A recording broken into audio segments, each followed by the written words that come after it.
Amsterdam's a city of captivating charm and unabashed freedom, where beautiful blondes share the streets with a bold, anything-goes vibe. Ready to dive into its vibrant and bold spirit? Most girls from Amsterdam are tall, blonde, blue-eyed. Walk through the streets of Amsterdam, and it's hard not to notice a striking pattern.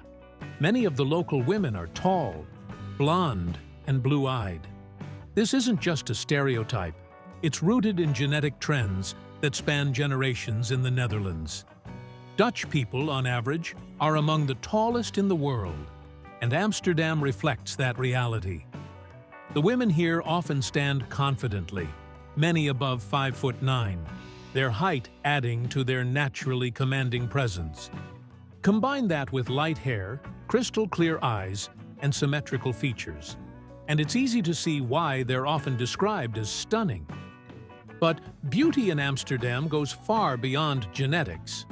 The women here carry themselves with confidence and purpose. You'll often see them cycling through the city's cobblestone streets, dressed effortlessly in modern, minimalist fashion. Nothing flashy, yet incredibly stylish.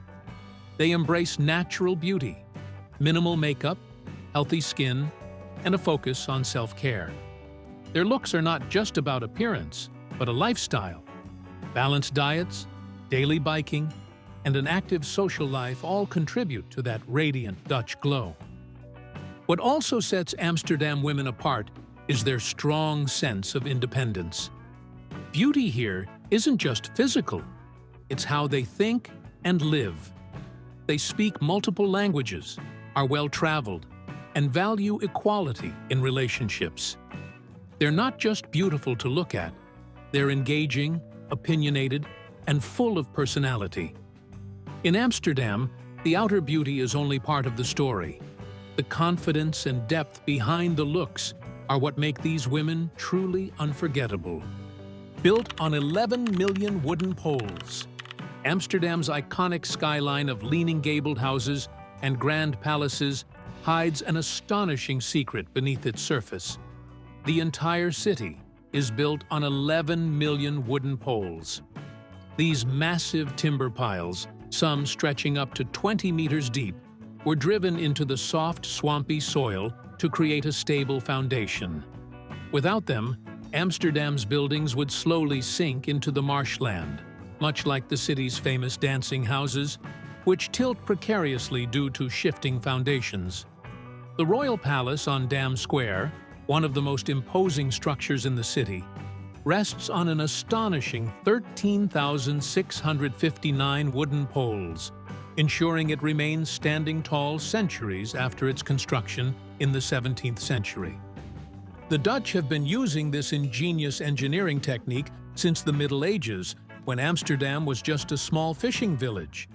Workers would hammer entire tree trunks into the ground until they hit a solid layer of sand, creating a sturdy base for construction. Over time, the poles petrify in the oxygen-poor mud, becoming as hard as a stone and capable of supporting immense weight.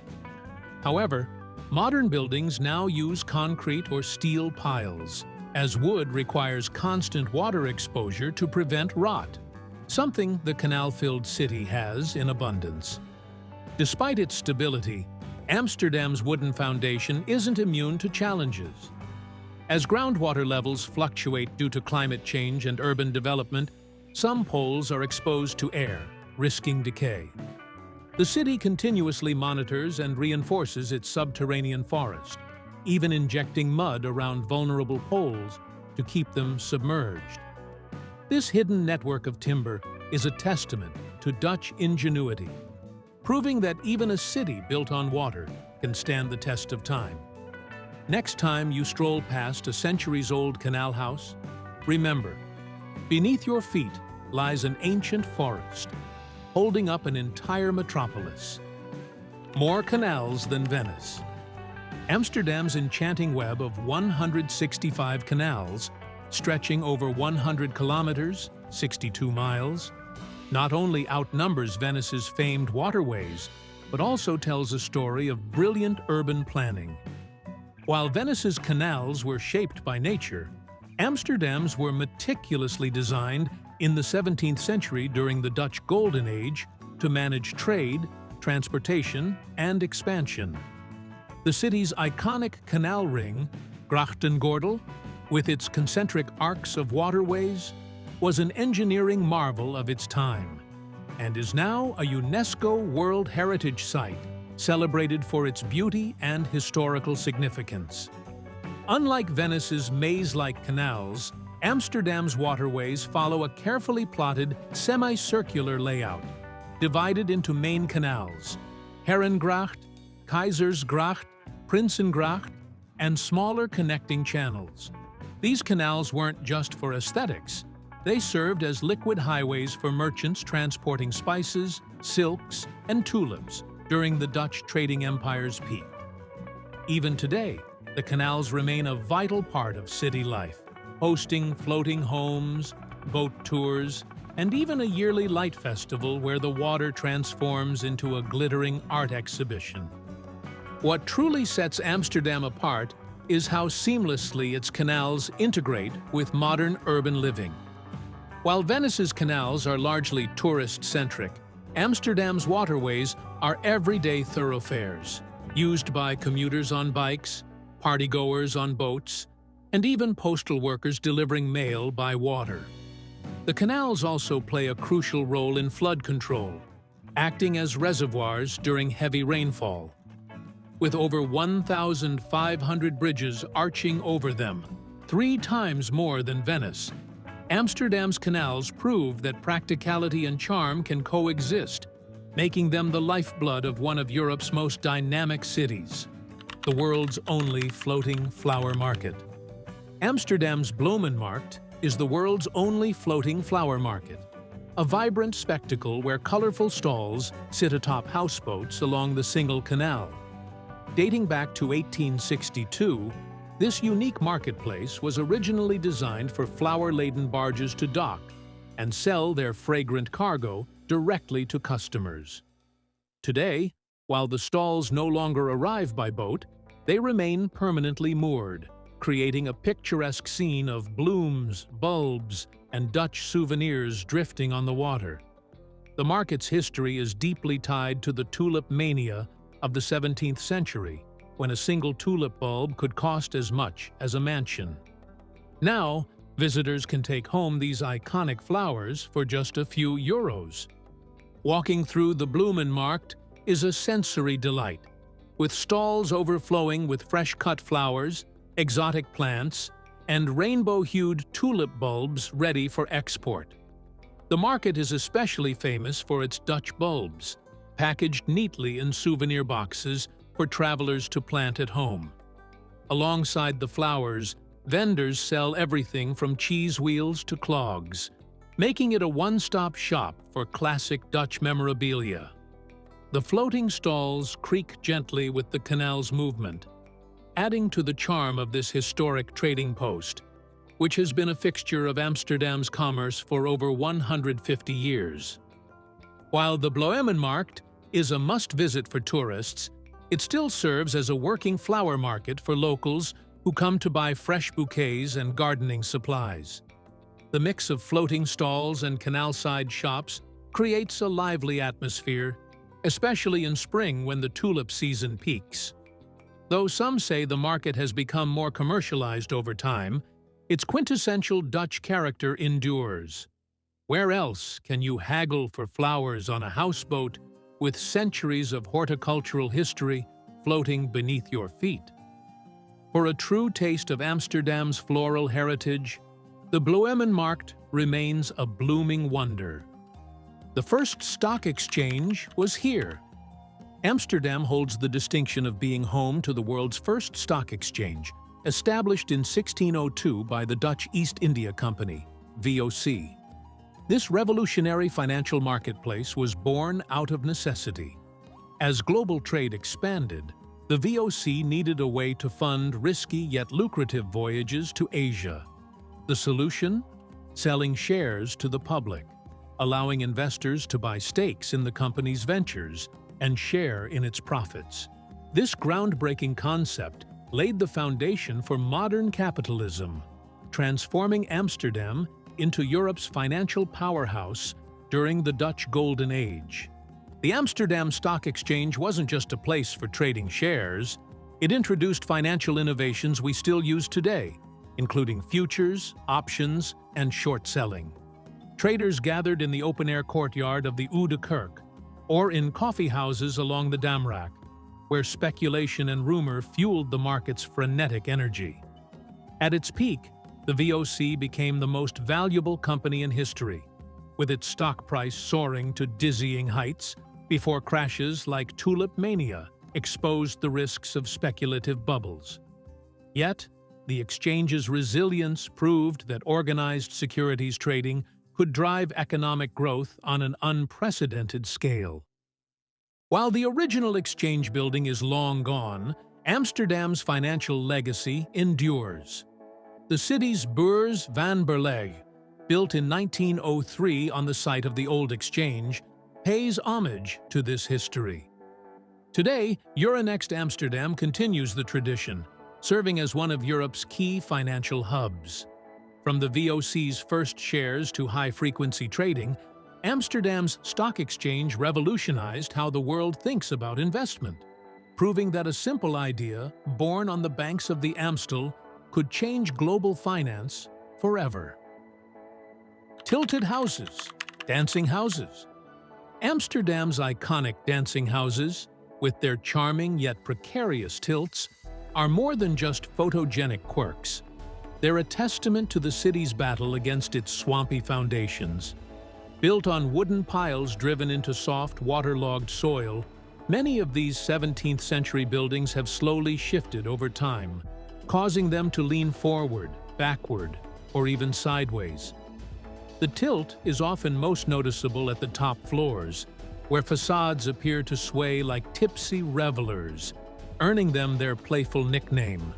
Some lean so dramatically that neighbors seem to whisper secrets to one another across narrow alleyways. The forward tilt, or Dutch tilt, wasn't entirely accidental.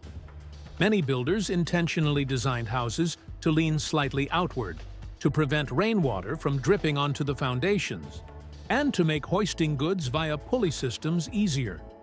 But as centuries passed, uneven settling and rotting wooden piles exaggerated the slant, creating the whimsical effect seen today. The most extreme examples, like the smallest house in Amsterdam on Oude Hoogstraat or the wobbly row along the Damstraat, draw crowds fascinated by their gravity-defying posture. Restoration efforts often involve injecting modern materials beneath the foundations, but locals embrace the imperfections as part of the city's character.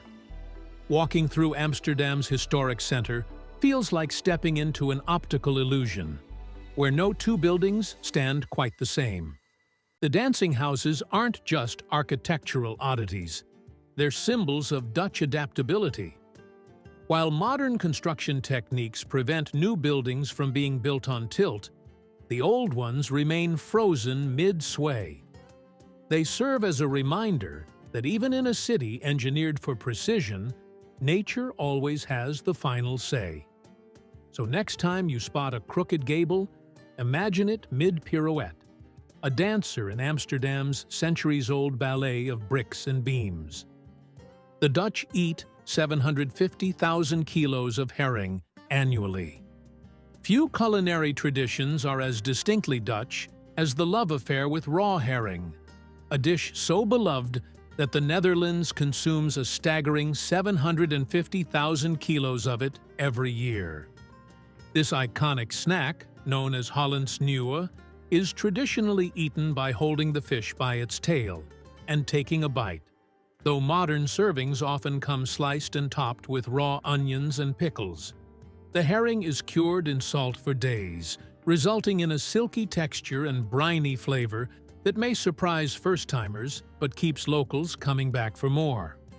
From bustling street corners to seaside stalls, herring handles, herring stands, are a fixture of Dutch life, especially during the summer months when the first catch of the season is celebrated with festivals. The ritual of eating herring dates back to the Middle Ages. when preserving fish in salt was essential for survival during long winters. Dutch sailors relied on herring as a protein-rich staple, and the invention of jibbing, a method of removing the gills and guts while leaving the pancreas to enhance flavor, revolutionized its taste.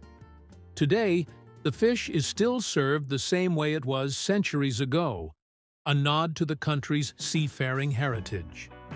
In Amsterdam, spots like Stubbe's Herring or Herring and Zo draw queues of both curious tourists and devoted locals, all eager to savor this piece of edible history. While raw herring might seem intimidating, the Dutch approach it with reverence and pride.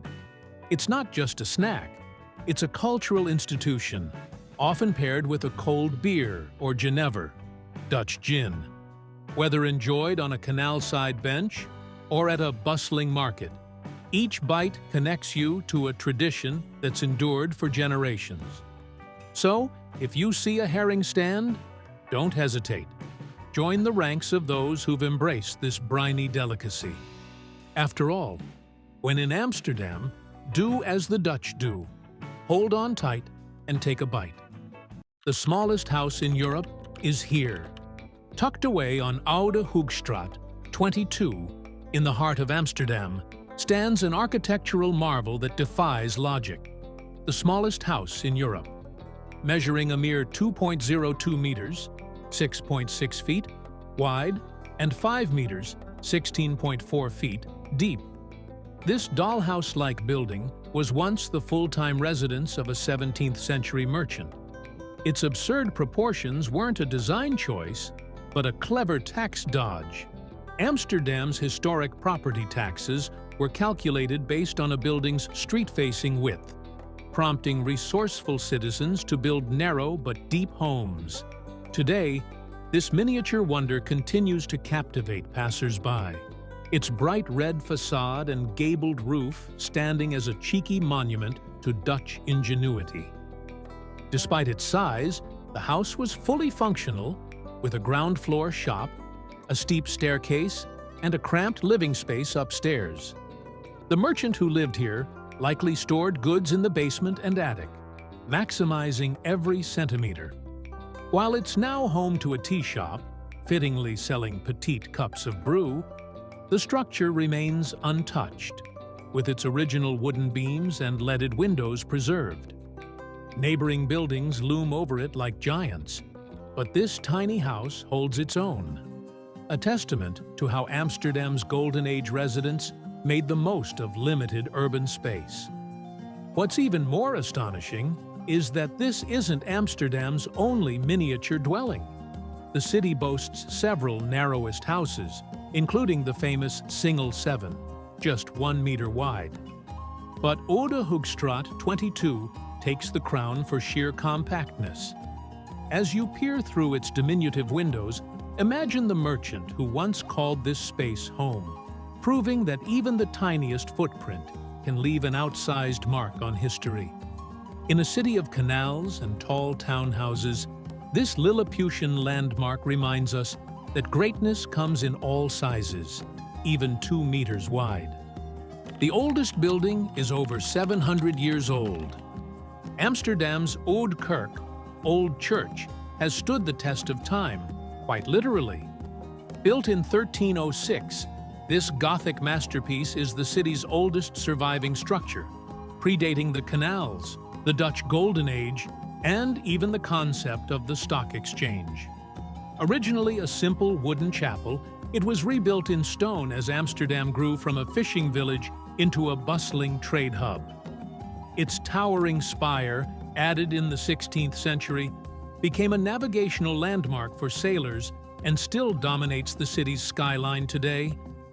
Walking through its doors is like stepping into a time capsule, where medieval gravestones line the floors and centuries of history whisper from the walls. What makes the Oude Kerk truly unique is its unexpected duality. While its vaulted ceilings and stained glass windows evoke solemn reverence, the church now doubles as a cutting-edge contemporary art space. Avant-garde installations, Think shimmering curtains of chainmail or soundscapes echoing through the nave. Contrast starkly with the ancient surroundings, creating a dialogue between past and present. This bold fusion reflects Amsterdam's spirit of innovation, proving that even its oldest treasures aren't frozen in time. The church's location in the heart of the red light district adds another layer of irony, where sacred and scandalous coexist in surreal harmony. Beneath the Oude Kerk's grandeur lies a quieter legacy. It's essentially a massive graveyard. Over 10,000 Amsterdammers are buried beneath its floor, including famous naval heroes and the wife of Rembrandt, Saskia van Eulenburg. The church's carillon bells still ring out every hour, a 700-year-old soundtrack to the city's ever-evolving story. From sacred rituals to radical art, the Oude Kerk remains not just a relic, but a living, breathing chronicle of Amsterdam's soul, where every stone has a story to tell. The Dutch love their coffee. Amsterdam's 1,500-plus cafes reveal a truth every local knows. The Dutch don't just drink coffee, they live for it.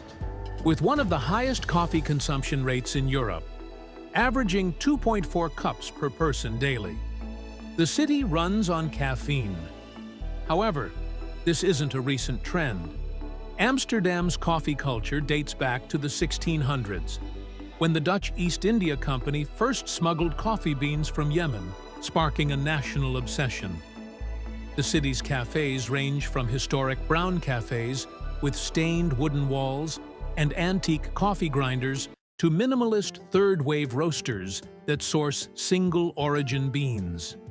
Iconic spots like Coffee and Coconuts, housed in a 1920s cinema, or Lot 61, a pioneer of Amsterdam's specialty coffee scene, showcase how seriously the Dutch take their brew. Even the ubiquitous Febo snack bars have coffee machines, proving that bitterballen and espresso are a perfectly normal pairing. What truly sets Amsterdam apart is how coffee weaves into daily life. Cyclists pause mid-commute for a takeaway cup. Office workers hold coffee breaks like clockwork. And even museums like the Rijksmuseum serve artisanal blends. The city's canal-side terraces become impromptu coffee salons in summer, where conversations flow as steadily as the espresso. In a place where beer and herring get more attention, coffee is the quiet constant, a warm, comforting thread stitching together Amsterdam's vibrant, fast-paced days. The city has more nationalities than New York. With 180-plus nationalities calling Amsterdam home, this compact city boasts even greater cultural diversity than New York. Nearly 50% of residents have at least one parent born abroad, creating a vibrant mosaic of languages, cuisines, and traditions. This multiculturalism traces back to the 17th century Golden Age, when merchants, sailors, and refugees from across Europe, Asia, and Africa flocked to the thriving Dutch trade hub. Today, walking through neighborhoods like De Pijp or Bijlmer feels like globe hopping. One block might smell of Surinamese roti, the next of Turkish kebabs or Indonesian rijsttafel, reflecting centuries of cross-cultural exchange. What makes Amsterdam's diversity unique is how it shapes everyday life. The city's official second language is often English, with announcements made in Dutch, English, and occasionally Arabic or Spanish. Schools celebrate Diwali and Eid alongside Sinterklaas, and local markets sell Dutch cheese next to Ghanaian plantains. Even the famed cycling culture becomes a melting pot. Bike lanes buzz with riders in hijabs, business suits, and rainbow pride gear. This integration isn't perfect. Housing discrimination and income gaps persist. But the city's pragmatic tolerance fosters a rare sense of belonging. As one local put it, "You're not Dutch until you're half Dutch." This diversity also fuels Amsterdam's creative energy. Artists like Van Gogh and Rembrandt drew inspiration from global influences centuries ago. Today, designers, chefs, and musicians continue to remix traditions. The Overhet IJ Festival stages avant-garde theater on a former shipyard with multilingual performances, while the Kwaku Summer Festival turns Zuid-Oost into a Caribbean carnival. In a world growing more divided, Amsterdam, where a Moroccan-Dutch mayor governs a city with speakers of 100+ languages, offers a compelling vision, a home that's everyone's and no one's at once. The airport has a park for departed pets. Tucked away near Schiphol Airport's cargo area lies one of aviation's most touching secrets: a dedicated pet cemetery for animals who pass away during air travel. Established in the 1950s, this grassy plot serves as the final resting place for everything from goldfish to Great Danes, each marked with a small plaque bearing the pet's name and date of death. The cemetery reflects the Dutch commitment to compassion. Even in transit, beloved companions receive dignity. Airlines and handlers quietly bring animals here when the unthinkable happens mid-flight, turning a logistical reality into a space of quiet remembrance. The stories buried here are as diverse as the pets themselves. One plaque memorializes a parrot named Kiki, who traveled from Brazil. Another marks a service dog en route to a new home. Some tags simply read, "Unknown Cat," highlighting the anonymous journeys many animals make as cargo. What makes Schiphol's approach unique is its personalized touch. Unlike most airports, which cremate deceased pets anonymously, here, each life is acknowledged. Groundskeepers maintain the site with care, and though it's closed to the public, occasional visitors, like grieving owners or airline staff, leave flowers or toys. This cemetery also underscores the unseen risks of animal air travel, from stress to temperature fluctuations. While modern pet transport has improved, Schiphol's gesture reminds us that behind every statistic is a family's loss. In a place where millions hurry to destinations, these small markers pause time, a poignant contrast to the airport's hustle. For travelers who've unknowingly flown above these graves, it's a hidden testament to how the Dutch honor all passengers, furry or otherwise, in life and death. You can sleep in a crane. Perched 50 meters above the IJ River, the Veralde Crane Hotel is Amsterdam's most audacious accommodation. A converted 1950s industrial crane transformed into 3 lavish suites. Once used to build ships in the NDSM wharf, this rusty giant now cradles guests in glass-walled luxury, complete with whirlpool tubs, king-size beds, and 360-degree views stretching across the city. The crane's original machinery remains intact, allowing the entire structure to rotate slowly, turning bedrooms into moving observation decks. It's where industrial grit meets 5-star comfort, proving Amsterdam never lets history go to waste. It just gives it a boutique makeover. Staying here feels like occupying a steel and glass treehouse for adults. Sweet names, secret, style, and sweet hint at their personalities, from moody black interiors with leather accents to airy white spaces with floating fireplaces. The most thrilling feature? A private sky-high hot tub on the crane's upper deck, where bubbles mix with seabird cries and sunset views over the waterfront. By day, the NDSM district's street art and repurposed warehouses buzz below. By night, the crane becomes a glowing beacon, its red lights pulsing like a heartbeat over the river.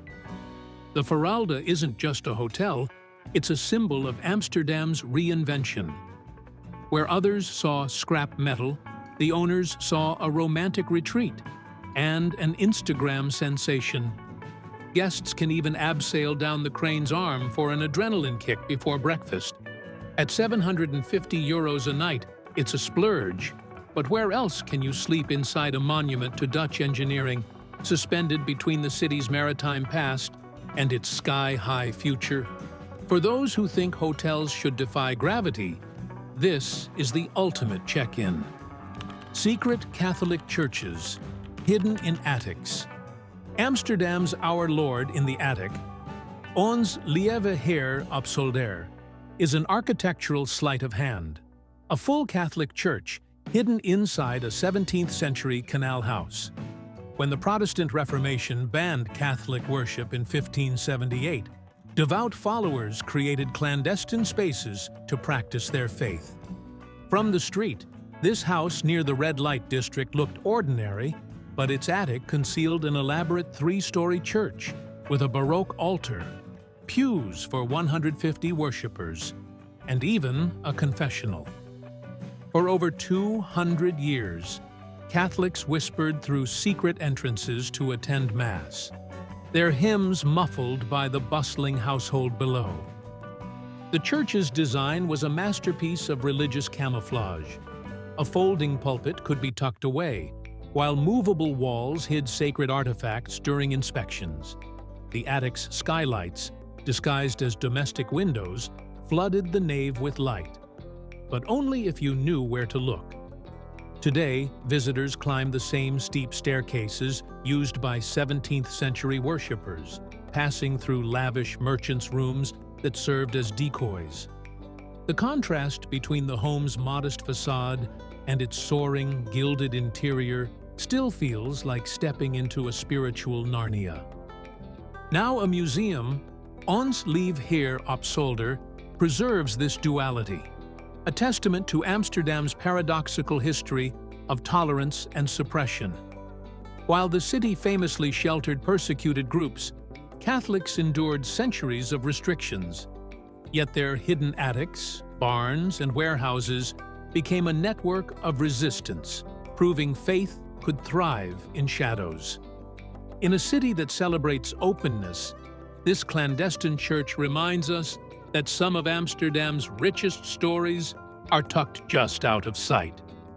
Amsterdam's full of surprises, and we've only scratched the surface.